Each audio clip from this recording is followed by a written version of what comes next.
મારું નામ નિલેશ છે. આજે આપણે વાત કરીએ ડિજીવન સ્ટાર એપમાં ઇન્વેન્ટરી ટર્નનો કેવી રીતે જોઈ શકીએ એના પર આપણે ફોકસ કરીએ. આ ટર્ન ઓપ્શન છે આપણું, આના પર ક્લિક કરીએ, આ ખુલી ગયો ઓપ્શન.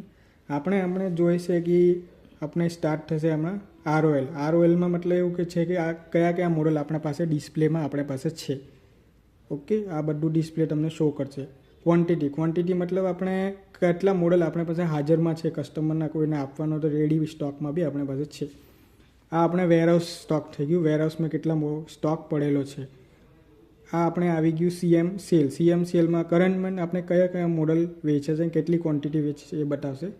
આ સેકન્ડ ઓપ્શન આવશે, આમાં દેખાશે તમને કે લાસ્ટ 2 મંથમાં તમે કઈ ક્વોન્ટિટીના કયા મોડલના કેટલા પ્રોડક્ટ વેચેલા છે. લાસ્ટમાં આપણે ટોટલ દેખાઈ જાય 3 મહિનાનો કેટલો સેલ તમે કરતા છો, કયા મોડલના કેટલી ક્વોન્ટિટી વેચે છે. આના પર ક્લિક કરો તો તમને આખું સેલ દેખાશે. આમાં તમને જે 0 છે આ મતલબ તમે લાસ્ટ 3 મંથથી તમે કોઈ સેલ નહીં કરતા, તો આના પર તમારે ફોકસ કરવાનું રહેશે. અગર આ ફોકસ તમે 3 મહિના સુધી આ કોઈ બી પ્રોડક્ટ નહીં વેચો તો આ જે 0 છે આ તમારે ડિસ્પ્લેમાંથી ડિસકન્ટિન્યુ થઈ જાય, તમારા સ્ટોરમાં ફરીથી નહીં આવશે. જે તમે સેલ કરેલા છે એ તમને સ્ટોક નીચે દેખાતા છે. Thank you.